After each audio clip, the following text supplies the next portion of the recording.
My phone buzzed deep underground. Do not come. The guest list is final. With those two sentences, my father erased me from my sister's $3 million wedding.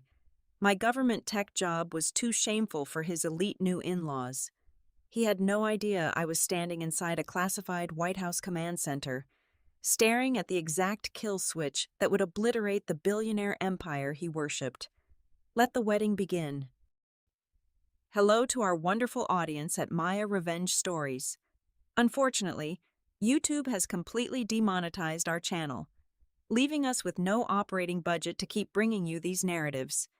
If you find today's story compelling, please support us by joining the Maya Revenge Stories Patreon channel, where you can listen to exclusive, true stories that are even more captivating, significantly longer, and feature incredibly detailed situations we simply cannot make public on YouTube, all performed by multiple emotional voice actors.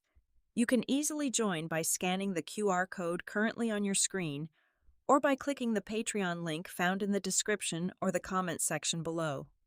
Now, let us begin today's story, where I, Bella Brooks, at 38 years old, learned the true price of family loyalty. The air inside the underground command center was perpetually chilled to exactly 65 degrees. It smelled of ozone, filtered oxygen, and the faint metallic tang of server racks processing petabytes of classified data. I stood dozens of feet below the surface of Washington, surrounded by the quiet hum of the nation's most secure cyber intelligence hub.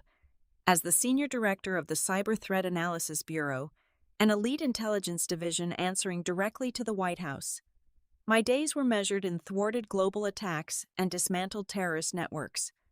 But the vibration of my personal phone against my hip had nothing to do with national security. I pulled the device from my pocket and stared at the glowing screen. The text message was from my father. Marcus. It read, "Do not come. The guest list is final." I did not gasp. I did not drop the phone. I merely stood there, letting the harsh fluorescent light reflect off the glass surface, feeling a familiar, heavy coldness spread through my chest. With those two sentences, my father had officially erased me from the family. He had stripped me of my right to stand by my sister on the most important day of her life. Marcus was the chief executive officer of a mid-sized logistics firm in Denver. For as long as I could remember, he had been a man obsessed with appearances, prestige, and the desperate hunger to elevate our family name into the true upper echelon of American wealth. He lived for country club memberships, designer labels, and the approving nods of politicians. And then there was Chloe, my golden, flawless younger sister. In exactly 3 days, Chloe was scheduled to marry Julian Vance, the sole heir to a staggering Silicon Valley technology empire. To Marcus, this wedding was not merely a celebration of love, it was his crowning achievement. It was a billion-dollar merger that would finally secure his seat at the table of the ultimate elite. In that dazzling landscape of wealth and power, I was a stain.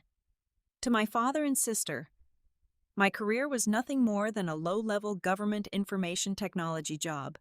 They honestly believed I spent my days resetting passwords and fixing jammed printers for bureaucrats. They thought I scraped by on a meager salary of $60,000 a year, living a pathetic, isolated life.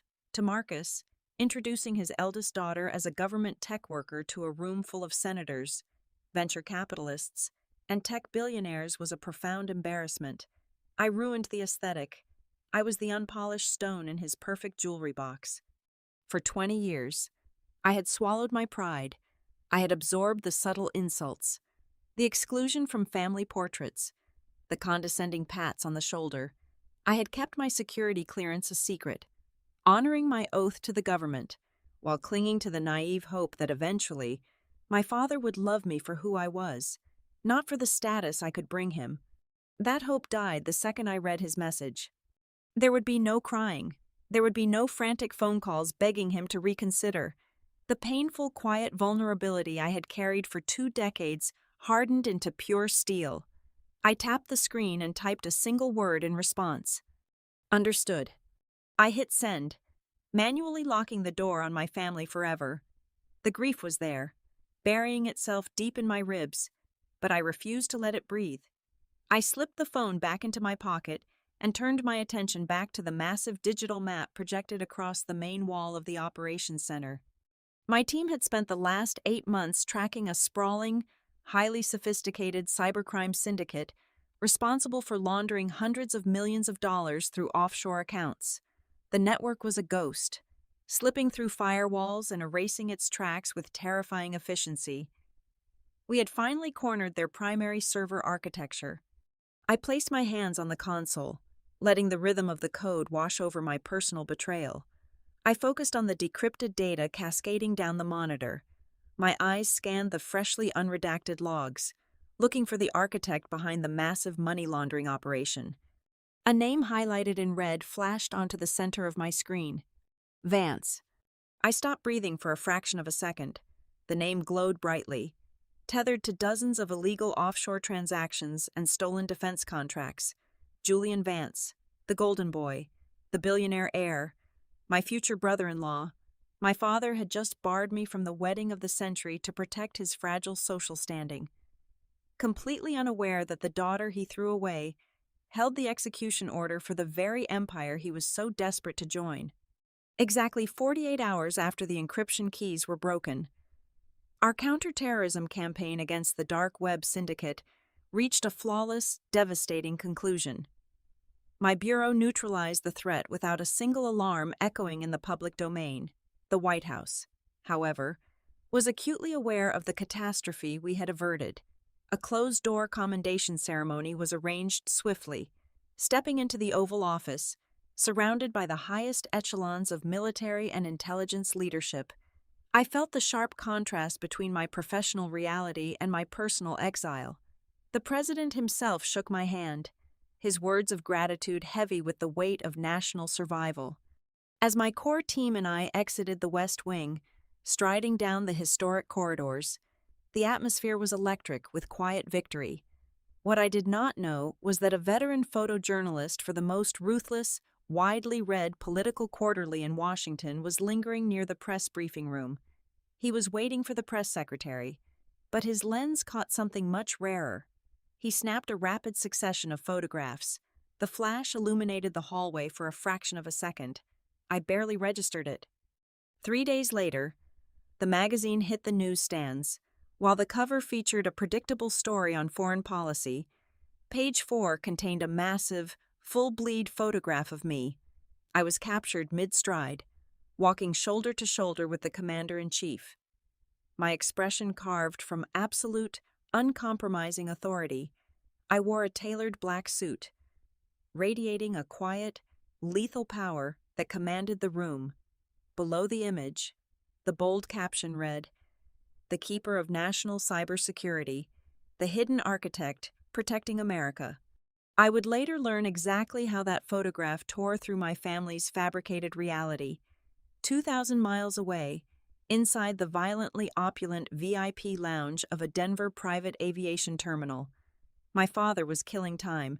He was waiting to board a chartered jet that would ferry the wedding party to a pre-ceremony luxury retreat, surrounded by men in $1,000 loafers and women carrying exotic leather handbags. Marcus felt entirely in his element. He sat in a plush armchair, swirling a $40 glass of aged scotch, desperately trying to look like he belonged to this stratosphere of wealth, seeking conversation material to impress his future in-laws. He picked up a complimentary copy of that exact Washington Political Quarterly from the glass table. He flipped past the advertisements, barely skimming the text, until he turned to page 4. He froze, the scotch tilted in his hand, a few amber drops spilling onto his tailored trousers. He stared at the glossy paper, his brain violently rejecting the image in front of him. There, commanding the attention of the leader of the free world, was the daughter he had just discarded. The caption mocked everything he thought he knew. The cognitive dissonance was absolute. My phone vibrated violently on my desk. The caller identification displayed my sister's name. I answered, pressing the phone to my ear without offering a greeting. "Are you completely out of your mind?" Chloe screamed. Her voice was not laced with regret or a desperate plea for reconciliation. It was a high-pitched frequency of pure, unadulterated panic and indignation. Dad is having a massive meltdown at the terminal. He just saw your face in some major political magazine. With the president, Bella. What on earth is this? It is my career, Chloe, I replied, my tone flat and unyielding. Your career, she shrieked, the sound echoing harshly through the receiver. You told us you were just some government computer technician. Do you have any idea how incredibly stupid you just made Dad look? He spent the last 6 months telling Julian's parents that you were a low-level nobody who fixed routers. Now his country club friends are texting him photos of this article, asking why he never mentioned his own daughter runs national intelligence. The raw truth of my family's pathology crystallized in that exact moment. There was zero guilt for banishing me.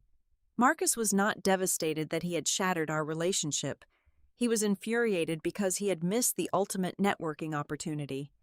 He could have paraded my title around his wealthy circles. He could have weaponized my security clearance to elevate his own pathetic social standing and demand respect from the billionaire Vance family. Instead, his ignorance had made him the punchline of a joke he did not even understand. You embarrassed him on purpose, Chloe continued, gasping for breath as her rage compounded. You hid this from us to make him look like a liar right before my wedding. You need to call him right now and explain yourself. You need to fix this. I listened to her frantic breathing, feeling absolutely nothing but a cold surgical precision. I do not explain national security protocols to logistics managers in Denver, I stated smoothly. Bella, you listen to me right now. I pulled the phone away from my ear and tapped the red button, severing the connection instantly. I placed the device face down on my mahogany desk. They wanted a performance. They were about to get one. Less than 24 hours after I hung up on Chloe, my assistant notified me of a disturbance at the primary security checkpoint on the surface level. Marcus had flown directly to Washington, District of Columbia. He arrived at the heavily fortified entrance of the Cyber Threat Analysis Bureau with the unearned confidence of a man accustomed to bullying hotel concierges and mid-level corporate managers. He genuinely believed that the biological title of father granted him an all-access pass to one of the most secure government facilities in the nation. He was violently mistaken. When he marched up to the ballistic glass counter and demanded to see his daughter, the federal agents did not flinch. They did not care about his tailored Italian suit or his aggressive posture. Within seconds, 2 armed tactical officers flanked him. They confiscated his phone, his leather briefcase, and his $10,000 platinum watch. They subjected him to a rigorous pat-down, running metal detector wands over every inch of his body. When he protested, citing his status as a chief executive officer, the head of security simply pointed a perfectly manicured finger toward a sterile, windowless holding room. Marcus sat on a hard plastic chair in that freezing room for over 3 hours, for 180 minutes. He was entirely stripped of his perceived authority. Nobody brought him coffee. Nobody apologized for the delay. The crushing weight of the federal government pressed down on his fragile ego, forcing him to realize the absolute chasm between his superficial wealth and the true, terrifying power of the world I commanded. By the time my security detail finally escorted him down the elevator shafts and into my subterranean office, his face was flushed with a mixture of humiliation and barely contained rage. I remained seated behind my massive oak desk, my hands neatly folded over a stack of briefings. I did not offer him a seat. Do you have any idea how they treated me up there? Marcus snapped, his voice echoing off the soundproof walls. I am your father. I demand to know why my own flesh and blood subjected me to a criminal interrogation just to get in the building. You are a civilian attempting to breach a classified intelligence hub, I replied evenly. You are lucky you are not currently sitting in a federal detention center. He waved his hand dismissively, pacing the length of my office like a caged animal trying to remember how to roar. It was a pathetic display. He did not mention the text message. He offered absolutely no apology for effectively disowning me just a few days prior. The profound emotional betrayal that should have been the center of this conversation was entirely ignored, swept under the rug of his monstrous narcissism. Let us skip the theatrics, Bella, Marcus said, stopping to lean heavily on the edge of my desk. He lowered his voice, attempting to manufacture a tone of paternal authority. You made your point. You humiliated me in front of Julian's parents. You let me look like an ignorant fool. But I am a businessman, and I know how to pivot. We can use this to our advantage. I stared at him, my face a carefully constructed mask of stone. Use this to our advantage. The wedding is in 2 days, he continued, his eyes gleaming with a frantic, greedy energy. You are going to fly back to Denver with me tonight. I have already instructed the wedding planner to add a seat for you at the main family table. You will wear your official government credentials. You will bring a couple of those heavily armed guards with you if you have to. You are going to stand next to Chloe, and you are going to let every single billionaire and politician in that room know exactly who you are and, more importantly, who your father is. It was breathtaking. The sheer audacity of his moral bankruptcy was almost artistic. He did not want me there because he loved me. He did not want his daughter back. He simply realized that my status had suddenly skyrocketed in value. And he wanted to wear my government title like a shiny new Rolex to impress a family that secretly despised him. He wanted to use the very career he had mocked to secure his pathetic climb up the social ladder. Any lingering remnants of childhood longing I had for this man evaporated in that exact second. The old, aching wounds of rejection crystallized into a cold, diamond-hard ruthlessness deep within my chest. I saw him not as a parent, but as a parasite. I see, I said softly, leaning back in my leather chair. Marcus smiled, a sickeningly triumphant expression spreading across his face. He actually thought he had won. He thought his manipulative pivoting had successfully brought me to heel. Excellent, Marcus said, clapping his hands together once. I will have my assistant book your flight. Pack your best suit. We have a family name to elevate. I will be at the rehearsal dinner tomorrow night, I said, my voice completely devoid of inflection. And I will be at the ceremony the morning after. Tell Chloe I am looking forward to it. That is my girl, he replied, adjusting his tie and turning toward the heavy steel door. Do not be late. The heavy door clicked shut behind him, sealing the room in total silence once again. I remained motionless for a long moment, listening to the faint, rhythmic hum of the servers echoing through the floorboards. I was going to the wedding. I was going to give Marcus exactly what he asked for, but the cost of my attendance was something he could never afford. I unlocked the secure bottom drawer of my desk and pulled out a thick, bright red dossier. The file was heavy, filled with hundreds of pages of decrypted bank statements, wire transfers, and surveillance logs. Embossed dead center on the cover was the sleek, silver logo of the Vance corporate empire. I ran my fingers over the raised lettering. I was not flying to Denver to play the role of the dutiful sister or the trophy daughter. I was a hunter who had just been invited directly into the center of the wolf pack, and the prey had no idea the traps were already armed. The rehearsal dinner was held in the grand ballroom of a historic Denver estate, a venue that practically suffocated its guests with its desperate display of wealth. Vaulted ceilings dripped with imported crystal chandeliers, casting a fractured, golden light over tables draped in heavy silk. The air was thick with the scent of 10,000 white orchids and the overwhelming perfume of people who equated price tags with personality. It was a masterpiece of elite theater, an intricate stage designed to camouflage the moral decay lurking just beneath the polished marble floors. I arrived 45 minutes after the first cocktail was poured. I did not wear a flowing evening gown. Instead, I wore a sharply tailored midnight blue tuxedo jacket over a silk camisole.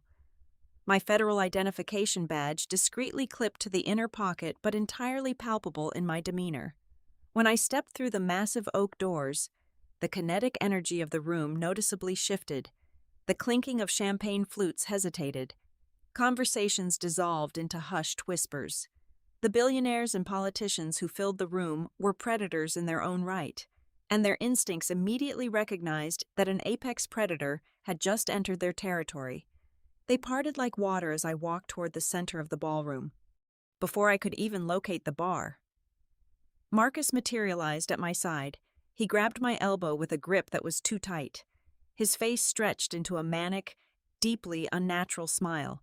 He smelled of expensive cologne and cheap desperation. He did not ask how my flight was. He did not ask how I felt.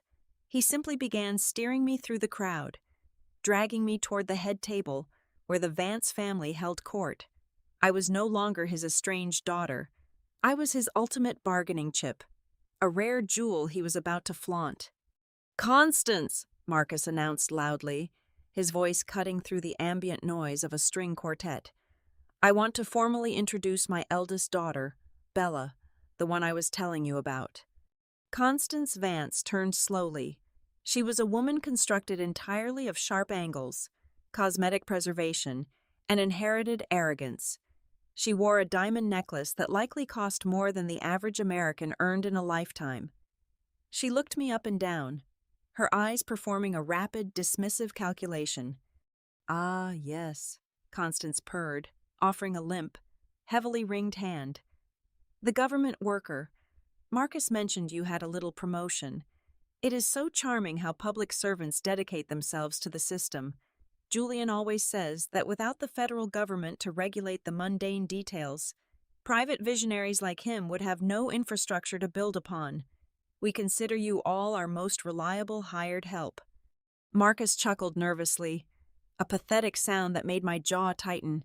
He looked at me, silently begging me to play along, to be the obedient, subservient civil servant Constance expected.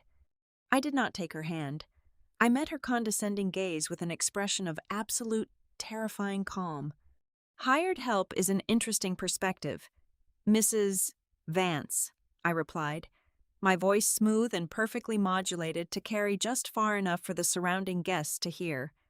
"Though in my line of work, we find that the private visionaries you mention often struggle with the mundane details of keeping their assets legally compliant. For example, it is fascinating how many brilliant technology minds accidentally route their venture capital through shell corporations in the Cayman Islands, only to have the funds reappear in untaxed accounts via decentralized cryptocurrency exchanges. It requires a staggering amount of government oversight to ensure those little infrastructural errors do not accidentally trigger federal indictments for money laundering." The blood completely drained from Constance's perfectly contoured face. Her hand dropped to her side. The diamond necklace suddenly seemed too tight around her throat. She opened her mouth to speak, but no words materialized. She recognized the exact financial architecture I had just described. I saw the flash of pure terror in her eyes. I had just dismantled her entire aristocratic facade with a single, surgical strike, letting her know that her vaulted ceiling could not protect her from the sky falling. I offered a polite, hollow smile, turned my back on the matriarch of the Vance Empire, and walked away. For the next 2 hours, I did not socialize. I hunted. I moved seamlessly through the perimeter of the ballroom, a shadow gliding along the edges of the golden light. I carried a glass of sparkling water, using the crystal rim to obscure my lips as I engaged in the subtle art of passive acoustic collection. The room was not just a wedding party, it was a physical manifestation of the red dossier locked in my desk. Everywhere I looked, I recognized faces from surveillance photographs. Over by the ice sculpture, 2 prominent venture capitalists were discussing the acquisition of military-grade silicon. Near the balcony doors, a disgraced former senator was laughing with a foreign telecom executive, exchanging hushed assurances about the circumvention of export sanctions. They felt safe. They believed their wealth and status created an impenetrable fortress against consequence. They were drinking vintage champagne, completely oblivious to the fact that the woman standing 10 feet away was actively building the case that would put them all in federal prison for the rest of their natural lives. Eventually, the groom decided to test the waters. Julian Vance detached himself from a group of sycophants and intercepted me near the grand staircase. He looked exactly like the magazine profiles depicted him: conventionally handsome, charming, with a smile engineered to disarm investors. But as he stepped into my personal space, I could smell the faint, acrid scent of nervous sweat beneath his designer fragrance. "Bella," Julian said, offering a warm, perfectly practiced grin. It is incredible to finally meet you. Chloe talks about you all the time. That is highly unlikely, Julian, I replied, not breaking eye contact. His smile faltered for a fraction of a second before he forced it back into place. Right. Well, I wanted to apologize for the confusion earlier this week. Marcus had a bit of a misunderstanding regarding your role. If I had known you were running the Cyber Threat Analysis Bureau, I would have sent a private jet for you myself. We are actually expanding our cybersecurity infrastructure next fiscal quarter. I would love to pick your brain about the current threat landscape. Specifically, what the federal agencies are prioritizing right now. He was probing. He was trying to figure out if my presence here was a social obligation or a professional threat. He wanted to know if his syndicate was on our radar. I swirled the water in my glass, watching the bubbles rise to the surface. The threat landscape is quite dynamic. Julian, right now, we are heavily focused on internal network vulnerabilities. Specifically, we are looking at companies that unknowingly harbor proprietary extraction malware. It is devastating how easily a secure corporate server can be hijacked to siphon defense data directly to hostile foreign buyers. The worst part is, the perpetrators always think their encryption is foolproof, right up until the moment federal agents kick their doors down. Julian swallowed hard, the charming facade cracked, revealing the terrified little boy hiding behind the billionaire title. His eyes darted nervously toward the exit, as if measuring the distance to safety. He knew exactly what I was talking about. I had just described his entire illicit business model to his face. Fascinating, Julian choked out, his voice barely a whisper. I should go find Chloe. Excuse me. He practically fled across the marble floor. I watched him retreat, my pulse maintaining a steady, calculating rhythm. The psychological warfare was complete. I had planted the seeds of panic, and now, I just had to wait for them to make a mistake. I did not have to wait long. At exactly 11:15 in the evening, my secure government device vibrated twice against my ribs, a highly classified sequence. I stepped out onto the deserted stone terrace, away from the prying eyes of the guests, and let the cool night air wash over me. I pulled the device from my pocket and authenticated the biometric lock. The screen illuminated with a heavily encrypted text from Deputy Director Miller back in Washington. The message was brief, objective, and apocalyptic. Target has panicked. Massive data purge initiated on Vance Central servers. $300 million currently moving through offshore routing nodes. They are attempting to liquidate and flee. Green light for operation execution. I read the words twice, feeling a cold, electric thrill shoot down my spine. Julian's panic had triggered the exact sequence of events I had orchestrated. By trying to cover his tracks and move the dark money in the middle of his own rehearsal dinner, he had just provided the Bureau with the final, irrefutable proof of his crimes in real time. The trap had snapped shut, the bomb was armed, and the timer had just hit 0. I typed a single-word response back to Miller. Execute. I slipped the phone back into my pocket and looked through the massive glass windows into the ballroom. Marcus was still laughing, raising a glass to his future, completely blind to the reality that his entire world was about to be reduced to ash. I smiled in the darkness. Tomorrow morning, there would be no wedding. There would only be the harvest. The morning of the official ceremony broke with a nauseatingly perfect, cloudless blue sky over the Denver foothills. The estate had been transformed into a grotesque monument to excess. Over 50,000 white roses, flown in fresh from Ecuador at a cost of nearly $2 million, blanketed the grand pavilion. Their overwhelming, sweet fragrance hung heavy in the air, masking the stench of the crimes that had paid for them. A 50-piece symphony orchestra was softly tuning their instruments on a raised mahogany stage. Guests in custom couture and morning suits milled about the manicured lawns, sipping champagne from crystal flutes. Standing near the front of the seating arrangement, my father was in his absolute element. Marcus was holding court. He had a glass of vintage champagne in his hand, his face flushed with the ultimate, euphoric victory of a man who believed he had finally conquered the elite social stratosphere. I watched from a concealed vantage point near the estate's perimeter as he raised his glass, loudly boasting to a group of state senators about the historic merger between our family and the Vance technology empire. He was practically vibrating with arrogance, convinced that his legacy was now permanently secured in gold. The orchestra began to play the opening notes of the processional march. The guests began to take their seats. The pastor, dressed in immaculate white robes, stepped up to the floral altar. Then, the ground began to vibrate. It was not a subtle disruption. It was the heavy, synchronized, terrifying rumble of military-grade combustion engines. Before the orchestra could finish the first measure of the song, 10 matte black, heavily armored sport utility vehicles tore up the mile-long private driveway. They did not slow down for the valet barricades.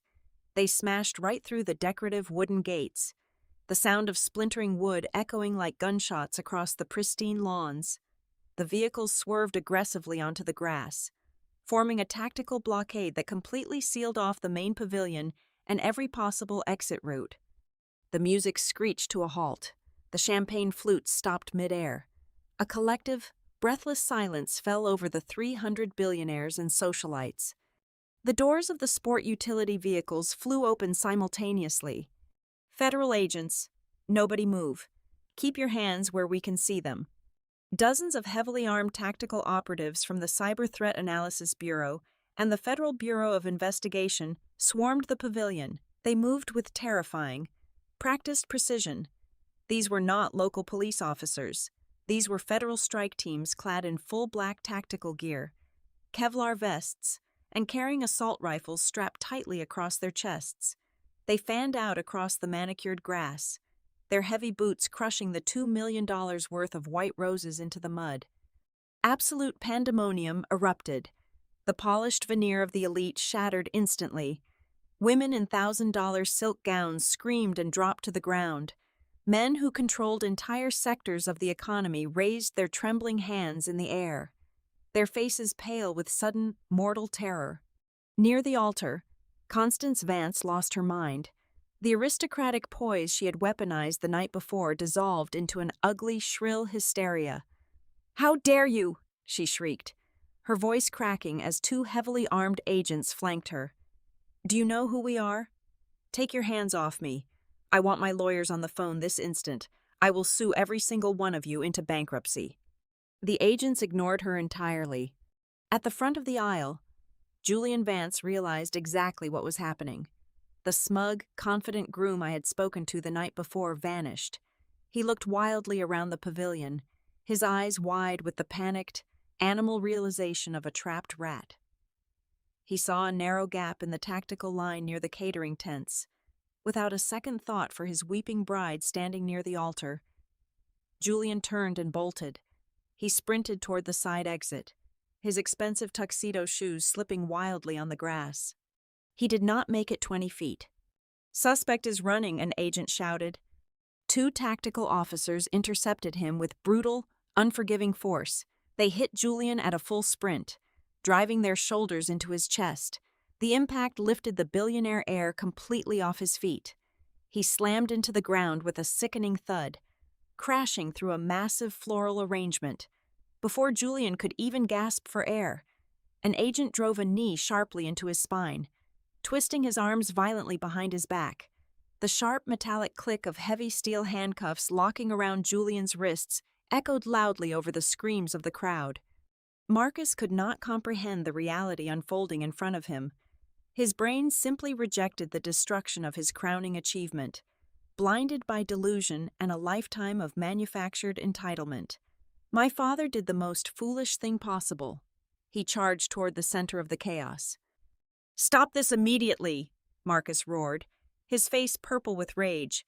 He pointed a trembling finger at the arresting officers, genuinely believing his civilian outrage carried weight. "You have made a massive mistake. You cannot do this. Do you have any idea who my family is? My daughter is a senior director at the White House. She commands your entire division. I will call her right now, and she will have every single one of you stripped of your badges and thrown in a federal cell. Release him immediately." "Sir, step back now," a tactical officer warned, raising his hand. I will not step back, Marcus screamed, saliva flying from his lips. Get me the agent in charge. I want the person running this operation standing in front of me right this second. That will not be necessary. My voice cut through the screaming, the crying, and the chaos like a blade of solid ice. Deputy Director Miller, who had been coordinating the perimeter lockdown, turned and respectfully stepped aside. The wall of heavily armed federal agents parted straight down the middle. I walked through the gap and stepped onto the crushed petals of the white roses. I was not wearing a bridesmaid dress. I was wearing a sharply tailored, pitch-black suit, my federal badge gleaming brightly against my chest. My posture was rigid. My expression was carved from absolute zero. I stopped 10 feet away from my father. I looked down at Julian Vance, who was currently pressed face first into the dirt, weeping uncontrollably as the agents hauled him to his knees. Then, I shifted my gaze directly into Marcus's eyes. The transformation on my father's face was instantaneous and devastating. The furious red color drained from his cheeks, leaving him the color of ash. His mouth opened and closed, but his vocal cords entirely failed him. He stared at the federal badge on my chest, then at the rows of armed agents who were currently standing at attention behind me, waiting for my command. The horrific, undeniable truth finally crashed down upon him. "Julian Vance," I announced, my voice amplified by the dead silence that had suddenly gripped the immediate vicinity. "You are under arrest for treason, severe economic espionage, and the unauthorized extraction and sale of classified defense data to hostile foreign entities. Your network has been dismantled. Your assets have been frozen globally." I kept my eyes locked on Marcus as the final words left my mouth. In a matter of seconds, the billionaire dynasty he had worshipped, the social elevation he had craved, and the entire fabricated reality he had thrown me away to protect, collapsed into absolute ruin right in front of him. The chaos on the lawn was a symphony of federal authority, but the true reckoning was waiting inside. Marcus, trembling with a frantic, unhinged energy, grabbed my arm. I could have had my agents tackle him to the ground, but I raised a single hand, signaling them to hold their positions. I allowed my father to pull me away from the spectacle, dragging me through the grand French doors and into the secluded bridal suite. Chloe was already there, pacing the floor, her lavish silk gown trailing behind her like a deflated parachute. As soon as the heavy oak door clicked shut, severing us from the sirens outside, Marcus lost whatever remained of his mind. "Fix this right now," Marcus screamed, his voice cracking violently. His face was a mask of sheer panic and fury. "You are the director. You have the authority. You go out there, you call off your dogs, and you let Julian go. Tell them it was a clerical error. Tell them whatever you have to tell them. Do you have any idea how much money I have invested in this merger? $2 million. Bella, I spent $2 million on this wedding alone. Our family name is ruined if he goes to prison today." Before I could even process the breathtaking audacity of his demand, Chloe launched herself toward me. Her perfectly applied makeup was running down her cheeks in dark, muddy streaks. "You did this because you are jealous," Chloe shrieked, pointing a shaking finger inches from my face. "You have always been jealous of me. You could not stand the fact that I was marrying into a billionaire family while you were stuck in some depressing government cubicle. You planned this just to destroy my big day. You are a monster." I looked at my sister. There was no pity in my heart, only a clinical fascination with her profound ignorance. I did not raise my voice. I did not match their hysteria. I slowly reached into the inner pocket of my suit jacket and withdrew a single piece of folded paper. It was not the entire dossier. It was just the primary federal arrest warrant. I dropped the heavy parchment onto Chloe's pristine vanity table, right next to her diamond tiara. "Read the bottom right corner," I commanded softly. Marcus leaned over the table, his chest heaving as he squinted at the document. There, stamped in bold black ink, was the final approval for the raid. Right above it was my signature. "You sent me a text message earlier this week," I said, my voice steady and sharp as a scalpel. "You told me not to come to this wedding because the guest list was final, But you forgot one crucial detail. The National Criminal Target List does not require an invitation. I did not come here today as a guest. I came to work. The words struck Marcus with the force of a physical blow. The absolute reality of the situation finally pierced through his thick armor of delusion. The daughter he had spent 38 years belittling. The woman he had actively hidden from his wealthy friends because her job embarrassed him, was the very architect of his destruction. He realized that the power I held was not something he could manipulate, borrow, or command. It was absolute, and it had just leveled his entire existence. His legs simply gave out. The man who had spent his entire life obsessing over posture, dominance, and social superiority crumpled to the floor. Marcus fell to his knees right in front of me. The arrogance was completely gone, replaced by a pathetic, weeping terror. "Please, Bella," Marcus sobbed, grabbing the hem of my suit jacket with trembling hands. "Please, I am your father. We are blood. You cannot do this to us. You cannot let them take everything. I will lose my company. The scandal will bankrupt me. Chloe will have nothing. I am begging you. Use your position to save our family." I looked down at the man kneeling on the expensive imported rug. For 20 years, I had craved his validation. I had quietly hoped that one day he would look at me with pride instead of disappointment. Now, seeing him reduced to a blubbering shell of greed, all I felt was a profound, purifying emptiness. The toxic tether of our bloodline dissolved completely. I stepped back, forcing his hands to fall away from my jacket. "My career is not a cover-up for your greed." I delivered my final sentence, the words ringing out with total finality. I turned my back on them. I did not look over my shoulder as Chloe wailed, or as Marcus continued to sob against the floorboards. I walked toward the heavy oak doors, my heels clicking in a slow, rhythmic cadence against the marble entryway. With every step, the weight of their expectations, their cruelty, and their shallow vanity fell away from my shoulders. I pushed the doors open and stepped back out into the bright Colorado sunlight, leaving them entirely trapped in the ashes of the empire they tried to build, finally and permanently free. Thank you so much to everyone who tuned in to listen to today's story. We truly appreciate your time and your continued support.